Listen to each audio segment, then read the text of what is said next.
सर्वेभ्यो नमो नमः। भवतां श्रमेषाम् आदरणीयानाम् आचार्यचरणां गुरुजनवृन्दानां काव्यामृतम् इत्यस्मिन् आमुखपटले हार्दं स्वागतम् अभिनंदनं च वर्तते। आप सभी संस्कृतनिष्ठ सुधी श्रोताओं का काव्यामृतम इस आमुख पटल पर हार्दिक स्वागत एवं अभिनंदन है। मित्रों, हम पूर्व के प्रसंग में गोस्वामी तुलसीदास जी की दीनता, उनके दैन्य भाव एवं रामचरितमानस का क्या महात्म्य है, रामचरितमानस रूपी जो कविता है, इस कविता का क्या वैशिष्ट्य है, इसका प्रतिपादन आदरणीय, पूजनीय, समर्चनीय, अभ्यर्चनीय श्री गोस्वामी तुलसीदास जी के शब्दों में हम लोग श्रवण कर रहे थे। उसी श्रृंखला में गोस्वामी तुलसीदास जी ने निवेदित किया था, भानिति मोर सब गुण रहित विश्व विदित गुण एक, सो विचारी सुनिहई सुमत जिनके विमल विवेक। अर्थात भनिति अर्थात कविता, ये जो मेरे द्वारा उपस्थाप्यमान जो कविता है, उपस्थापित जो कविता है, ये कविता यद्यपि सब गुणों से रहित है, निर्गुण निराकार है, तथापि इसमें एक बहुत बढ़िया गुण है। वो क्या है? विश्व विदित गुण एक, सो विचार सुनिहई सुमति जिनके विमल विवेक। उस गुण पर विचार करके जिनके सुमति है, जिनके पास सुंदर मति है और जिनके पास विवेक है, जो विवेकवान है, विवेक संपन्न है, ऐसे व्यक्ति निश्चित रूप से इस कविता में आनंदित होंगे। गुण क्या है तो आगे चौपाइयों में वर्णन करते हैं। यही मह रघुपति नाम उदारा, अति पावन पुराण श्रुति सारा, मंगल भवन अमंगल हारी, उमा सहित जही जपत पुरारी। यही अर्थात श्री रामचरितमानस रूपी कविता में रघुपति नाम उदारा, रघु के जो पति हैं, रघुकुल के जो स्वामी हैं, ऐसे श्री रामचंद्र जी का नाम उदारता पूर्वक लिया गया है। और अति पावन, वह नाम अत्यंत पावन है। पुराण श्रुति सारा, पुराणों का सार है। जैसे गन्ने को हम पेरते हैं तो उससे सार, उसका रस निकलता है, तो पुराणों का और श्रुतियों का जो सार है वो राम है, वो राम शब्द है। राम शब्द का जो रामत्व है वही वेद पुराणों का सार है। और मंगल भवन अमंगल हारी, यह नाम मंगलों का भवन है, अर्थात मंगल ही मंगल करने वाला है। और अमंगल हारी, और अमंगलों का हरण करने वाला है। उमा सहित जही जपत पुरारी, उमा सहित जही जपत, अर्थात माता पार्वती जी के साथ भगवान भोलेनाथ जी भी इस नाम का, राम नाम का जप करते हैं। भानिति विचित्र सुख विकृत जो, राम नाम बिनु सोहन सो, विधुवदनी सब भांति सवारी, सोहन बसन बिना बरनारी। भानिति विचित्र सुख विकृत जो अच्छे कवियों द्वारा रची हुई बड़ी अनूठी कविता है, वह भी राम नाम के बिना, अर्थात कविता चाहे जितने बढ़िया शब्दों को सुसमायोजित तरीके से व्यवस्थित रूप से आप व्यवस्थापित करें, लेकिन भगवान के सौंदर्य का वर्णन जिस कविता में नहीं है, जिस कविता में भगवान के ऐश्वर्य का वर्णन नहीं है, वो कविता शोभा नहीं प्राप्त करती। किसी सामान्य हम लोगों ने सामान्य व्यवहार में आप लोगों ने भी सुना होगा, जिस भजन में राम का नाम न हो वह भजन भी गाना ना चाहिए। अर्थात राम नाम जिस कविता में ना हो वो कविता जो है शोभा को प्राप्त नहीं कर पाती। कहा विधु बदनी सब भांति समारी, विधु सदन चंद्रमुखी के समान मुख वाली जो नायिका हो और उसको उसके शरीर में यदि नाना प्रकार के आभूषण पहना दिए जाएं, आभूषित कर दिया जाए, और अगर वस्त्रहीन हो तो जिस प्रकार से वस्त्रहीन आभूषणों से अलंकृत होने पर भी स्त्री शोभा नहीं पाती, उसी प्रकार से ये काव्य रूपी नायिका और रस छंद अलंकार आदियों से प्रबंधित आभूषण, वो आभूषण हो भी और अगर राम नाम रूपी वस्त्र अगर नहीं है तो वो कविता शोभा को प्राप्त नहीं कर पाती। ये कहने का भाव है। सब गुण रहिता को कवि कृत बानी, राम नाम अंकित जस जानी, सादर कहीं सुनई बुद्धि तानी, मधुकर सरिस संत गुण ग्राही। सब गुण रहित अर्थात यह कविता संपूर्ण गुणों जो गुण हैं उन गुणों से रहित है। इसके विपरीत को कवि की रची हुई सब गुणों से रहित कविता को भी राम नाम जस अंकित जानी, अगर सब गुणों से रहित है, काव्य के लक्षण एक भी उपलक्षित ना हो, अगर राम नाम का आश्रय लिया गया हो तो वह अत्यंत शोभा को प्राप्त करती है। तथापि अगर कहने का अभिप्राय यह है मित्रों कि जैसे कोई सामान्य व्यक्ति गंवारू भाषा में भी भगवान श्री रामचंद्र जी के या भगवान श्री हरि के गुणगणों का गायन करता है तो उसके द्वारा गीयमान कविता के उसके द्वारा जो गाई गई कविता है वो कविता हरि के यश का गान कर रही है, इसलिए वो शोभा को प्राप्त कर लेती है।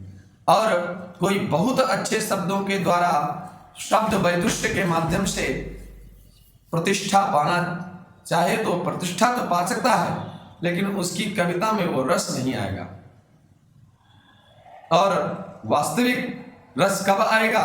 जब रसो वैसह, रस स्वरूप उस परमात्मा की आप कविता का गान करेंगे, निश्चित रूप से आपकी कविता में शोभा भी होगी और उसका सौंदर्य भी अद्भुत होगा। सादर सुकहि सुनई बुधताही, बुद्धिमान लोग आदर पूर्वक उस कथा को या कविता को सुनते हैं। मधुकर सरिस संत गुण ग्राही, जिस प्रकार मधुकर होता है वो पराग पुष्प के पराग का ही आस्वादन करता है, तो संत उसी प्रकार से जो कविताएं होती हैं उनमें दोष दृष्टि नहीं देखते, उसमें क्या गुण है उस गुण पक्ष पर दृष्टिपात करते हैं। यद्यपि कवित रस एक नाही, श्री रामचंद्र जी की कृपा से मैंने प्रयास तो बहुत किया, लेकिन मेरी बुद्धि और मेरे सामर्थ्य के अनुसार मुझे तो लगता है इसमें एक और रस नहीं है। गोस्वामी जी अपने आपको न्यून बताते हुए, अपनी न्यूनता को परिलक्षित कराते हुए इस बात का उपस्थापन कर रहे हैं। यद्यपि गोस्वामी तुलसीदास जी परम पवन पुत्र हनुमान जी के अनन्य भक्त थे और हनुमान जी महाराज अतुलित बलधामम हेम शैला भदेहम तनुज बल कृशानुम ज्ञानिनाम अग्रगण्यम, अर्थात ज्ञानियों में सर्वश्रेष्ठ ज्ञानी है, तो क्या उनका शिष्य मूर्ख हो सकता है? कदापि नहीं। उनका भक्त कभी मूर्ख हो सकता है? नहीं। तो हनुमान जी की कृपा से, अनुग्रह से अनुग्रहित गोस्वामी तुलसीदास जी मूर्ख कैसे हो सकते हैं? ये उनकी न्यूनता विनम्रता है।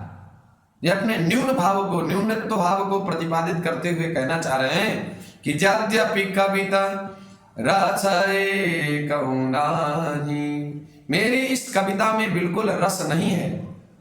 ये तो नहीं कह सकता, लेकिन रस नाही, ऐसा लगता है जैसे रसहीन हो। राम प्रताप प्रगट जहि मानी, मेरे द्वारा रची है इसलिए मुझे तो ऐसा लगता है ये नीरस है, लेकिन भगवान श्री रामचंद्र जी के अनंत गुणगणों का गायन करने से इसमें रस स्वरूप परमात्मा ही प्रकट होकर के मानो रस बन गया हो। इस प्रकार की इसकी अलौकिक शोभा है। सोई भरोस मोरे मन आवा, हम सांसारिक लोग अगर कोई अच्छा कार्य हम लोगों के द्वारा सिद्ध हो जाता है मित्रों, तो हम लोग हमेशा ये कहते हैं हमने ये काम हमने कर दिया। और अगर कोई विपदा या विपत्ति आती है तो उस पर हम अपना नाम नहीं लेते, कहते भगवान ही हमसे रूठा। तभी इस प्रकार की स्थिति हमारे सामने आई हुई है।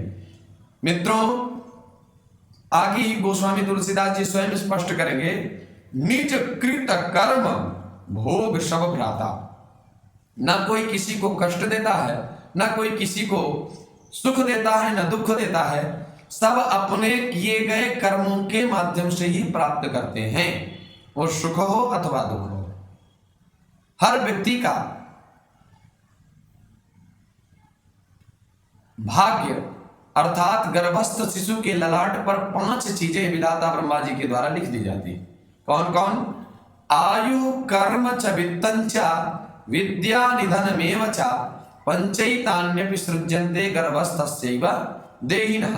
अर्थात गर्भस्थ शिशु के ललाट पर आयु कितने साल तक जिएगा, कर्म कितना, इसके कर्म कैसे होंगे, कुकर्म करेगा सत्कर्म करेगा, और वित्तं च वित्त कितना धन कमाएगा, विद्या कितना ज्ञानार्जन करेगा, और निधन कब इसका निधन हो जाएगा, ये गर्भस्थ शिशु के ललाट पर लिख दिया जाता है विधाता ब्रह्मा जी के द्वारा।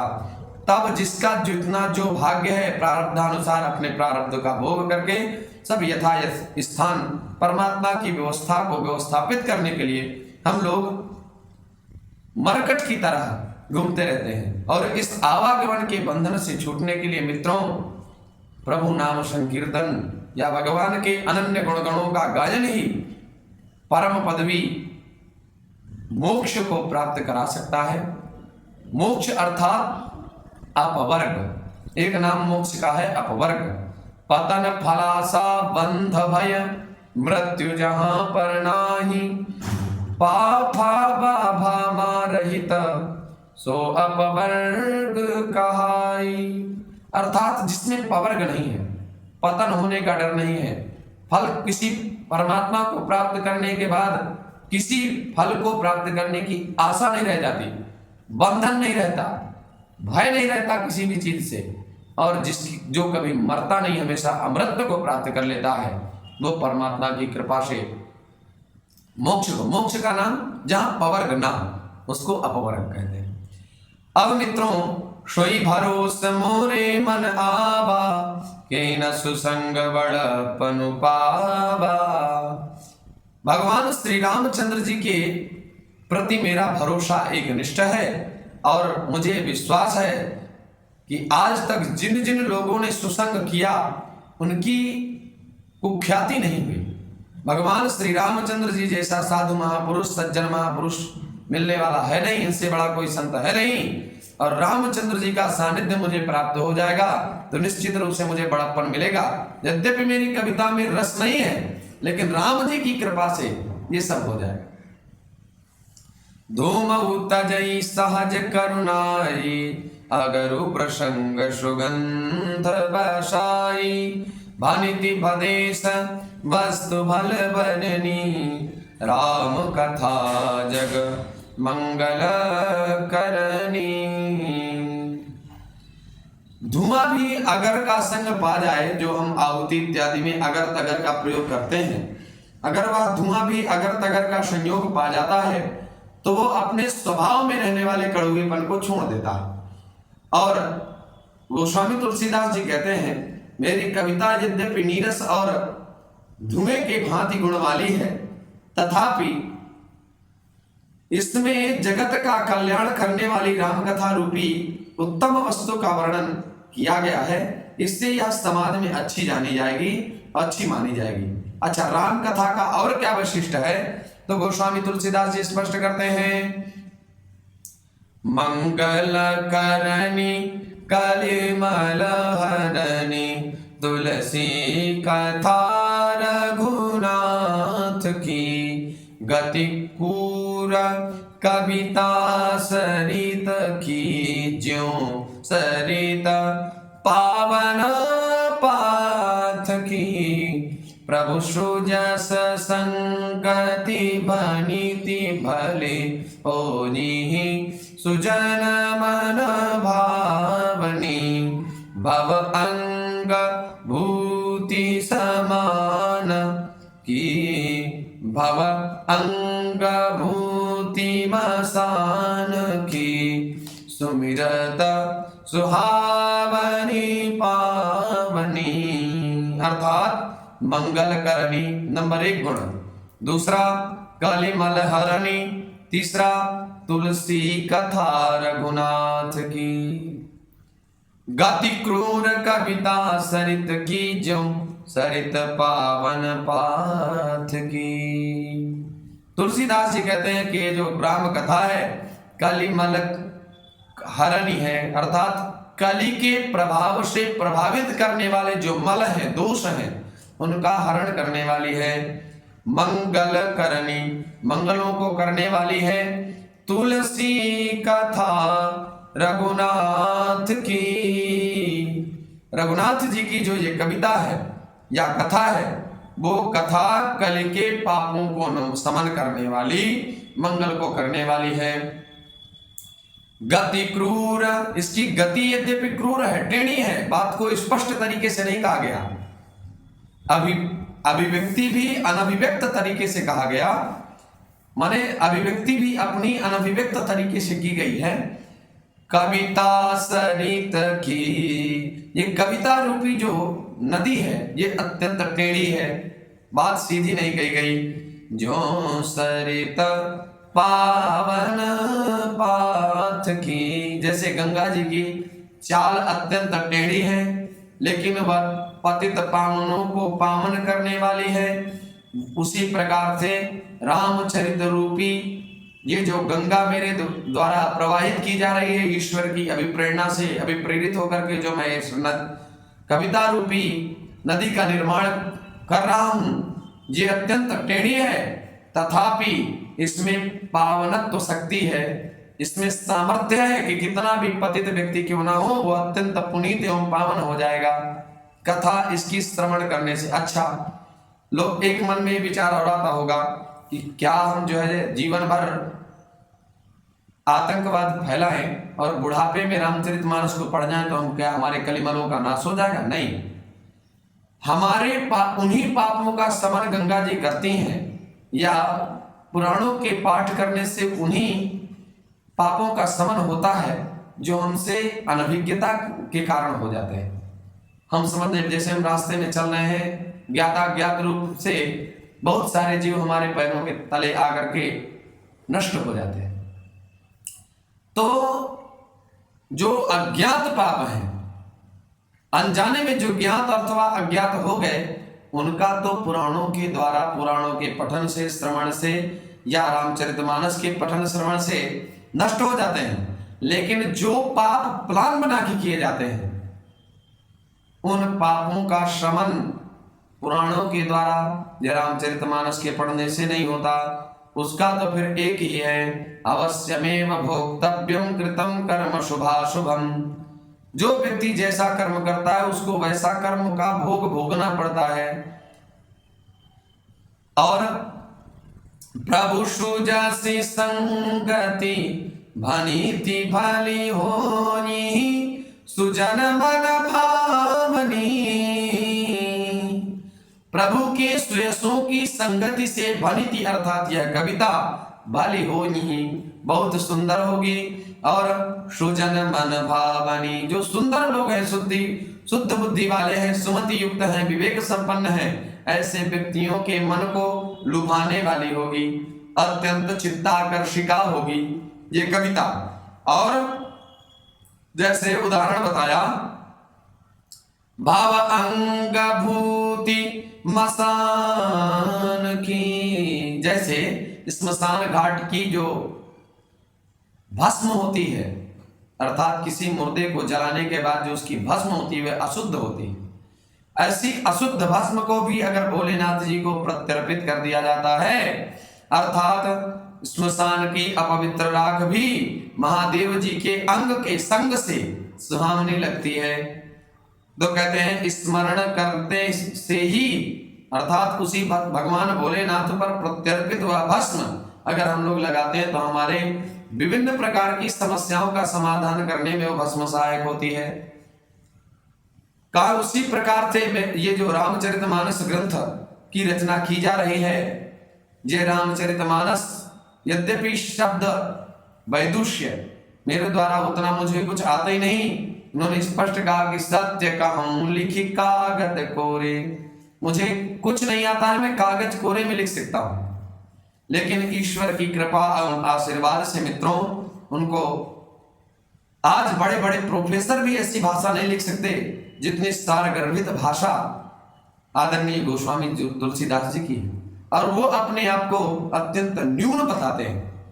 ये विनम्र भाव है। अगर हम कहीं किसी पद प्रतिष्ठान में प्रतिष्ठित हो जाएं, हम प्रोफेसर, हमको न्यून कह दिया, अल्पज्ञ कह दिया, बात बात में हम विचार करते हैं। लेकिन गोस्वामी तुलसीदास जी अपने आप से सबके सामने इस बात को बता रहे हैं, मैं मूर्ख, अर्थात मैं जो मेरे द्वारा लिखा है, मैं वाली बुद्धि उनके अंदर है ही नहीं। इतना सुंदर विवेक, ऐसी बात तो केवल भक्त ही कह सकता है। भक्ति से वो तत्प्रोत गोस्वामी तुलसीदास जी ने इस प्रकार के भावों का निरूपण किया। प्रिय लागई अति समहि ममा भानिति राम जस संग, उमा दारु विचार की करिय को बंदहु मलिय प्रसंग, बंदिया मलय प्रसंग। प्रिय लागहि अति समहि मम, यह श्री रामचंद्र जी के यश रूपी कविता सब लोगों को अत्यंत प्रिय लगेगी। राम जस संग बनीति राम जस संग, राम जी के यश का संग प्राप्त करने से ये कविता सबको प्रिय लगने लगेगी। दारु विचार की करिय को बंदिया मलय प्रसंग, यदि मलयागिरी चंदन के मध्य कोई नीम अगर तैयार हो जाए तो नीम की लकड़ी भी चंदन मत प्रतीत होने लगे। लोग यही कहेंगे मलयागिरी से हम लाए वो लकड़ी चंदन की लाए, भले ही वो नीम की लकड़ी क्यों न ले आए। तो उसी प्रकार से मलय पर्वत के संग मात्र से काष्ठ भी चंदन मत प्रतीत होता है और चंदन भर करके जगत वंदनीय हो जाता है। मस्तक को धारण कर, मस्तक में हम चंदन उसी को धारण करते हैं। उसी प्रकार से यह ग्रंथ मलय पर्वत रूपी भगवान श्री रामचंद्र जी का आश्रय और काष्ठस्व रूपी ये जो मेरी कविता है, ये कविता मेरी मलय पर्वत रूपी रामचंद्र रूपी पर्वत का संग प्राप्त करने से निश्चित रूप से चंदन की भांति शीर्षस्थ स्थान को प्राप्त करेगी। श्याम सुर विपय विशद अति गुणद करई सब पान, गिरा ग्राम्य सिय राम जस गावहि सुनहि सुजान। अर्थात जो कृष्ण वर्णा गौ होती है, उस गाय देखने में तो काली लगती है, लेकिन पय विशद अति, दूध अत्यंत उज्जवल होता है, दूध अत्यंत उज्जवल होता है। और गुणद करहि सब पान, और जो गुणद है वो दूध, उस दूध को सब लोग पान करते हैं। गिरा ग्राम्य सिय राम जस, इसी तरह गंवारू भाषा में होने पर भी सीताराम जी के यश को बुद्धिमान लोग बड़े चाव से सुनेंगे, बड़े प्रेम से सुनेंगे। तो इस प्रकार से गोस्वामी तुलसीदास जी के भावों का प्रतिपादन इसमें किया गया है। आगे के प्रसंग को हम आगे पढ़ेंगे और आप लोगों के समक्ष उपस्थापित करने का प्रयास करेंगे। आज यहीं तक सभी मित्रों को बार बार धन्यवाद, साधुवाद एवं सबका अभिनंदन वंदन करते हुए अपनी वाणी को विराम देता हूँ। पुनः नमो नमः।